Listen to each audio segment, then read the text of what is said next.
যদি বিটিএস হয় একটা ঘর, তবে সে ঘরকে যে ভালোবাসা আগলে রাখে তার নাম জিন।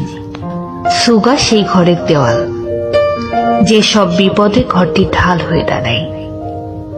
আর যেহেতু সেই আশার নাম, যে এই ঘরটিকে স্বপ্ন দেখতে শেখায়। আর আরেম হলো সেই ঘরের স্তম্ভ, যা ঘরটাকে মাথা উঁচু করে দাঁড়াতে শিখিয়েছে। আর জিমিন তো সেই ঘরটার মায়ামাখায় স্পর্শের নাম। আর তেইয়ং, সে তো এক সরল স্পন্দন, যা ঘরটিকে দেয় প্রাণের ছোঁয়া।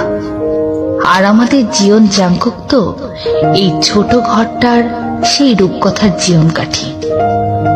আর আর্মিরা হলো বিটিএস নামক ঘরটির রক্ষা কবচ, যা বাইরের সব আঘাত থেকে ঘরটাকে আগলে রাখে পরম যত্নে নিজের করে।